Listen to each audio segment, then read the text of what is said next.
Your Honor.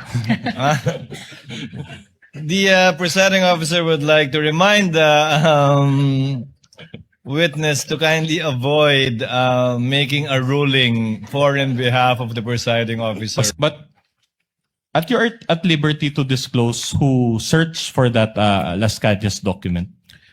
Ito nga po, yung pong dokumento, we got hold of it.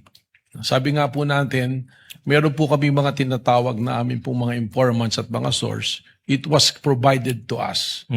Nung ibinigay po sa amin to, hindi naman po ibig sabihin ay amin kaagad itong paniniwalaan. At tama po kayo.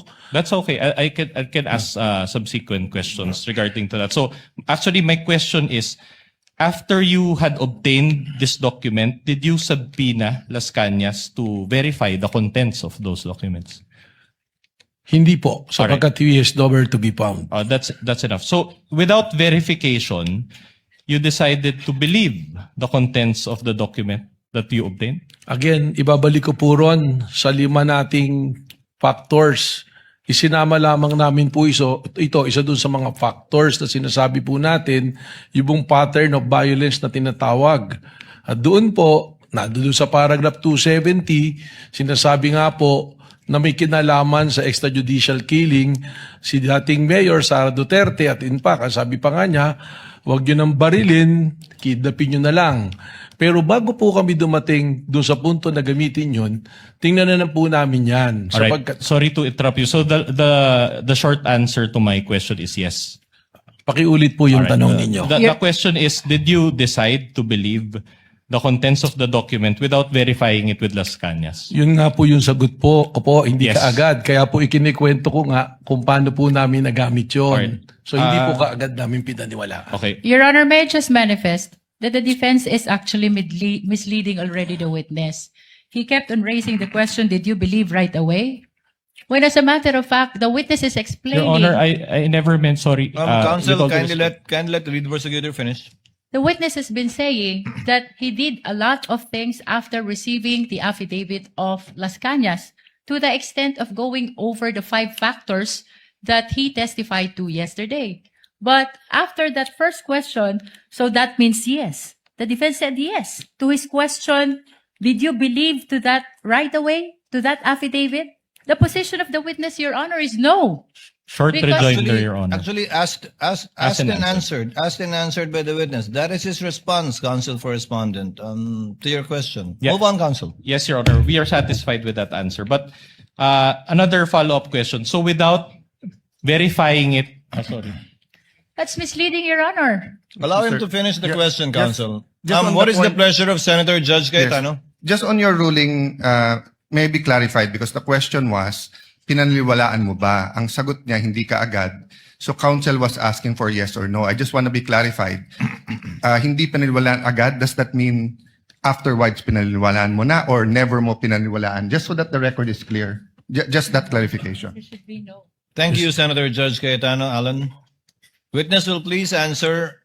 Yes, Your Honor. Kaya ko nga po ikinikwento yung buong pangyayari para po makita kung paano po kami dumating dun sa punto na ginamit po doon sa pattern of violence yung pong affidavit na ito. So, liwanagin ko po Director Matibag. Opo. Hindi nyo agad pinaniwalaan nung simula, pinadaan nyo rin sa inyong SOP sa investigasyon, kalaunan, pinaniwalaan na ninyo at sa ngayon, pinapaniwalaan po ninyo yung nakasaad dun sa dokumentong yun. Kalaunan po, ito ay ginamit na namin na isa sa basehan po doon sa pattern of violence pagkatapos po namin idaan sa proseso po. So, pinaniwalaan nyo na, pinanghawakan nyo na, kumbaga. Sa ngayon po, tama po, Your Honor. Okay. And pinapaniwalaan yun without issuing a subpoena to Las Cañas and clarifying the matter with him. Ask and answered, Your Honor.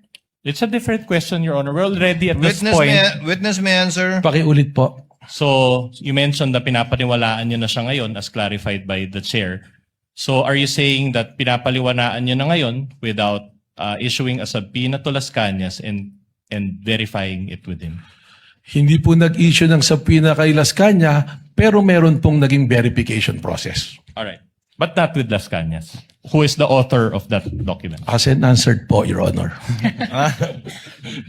The presiding officer would like to remind the witness to kindly avoid making a ruling for and behalf of the presiding officer. Pasensya na po, Your Honor. But the gentleman would have been correct. The presiding officer would have said the same thing. Thank you for saving me the trouble.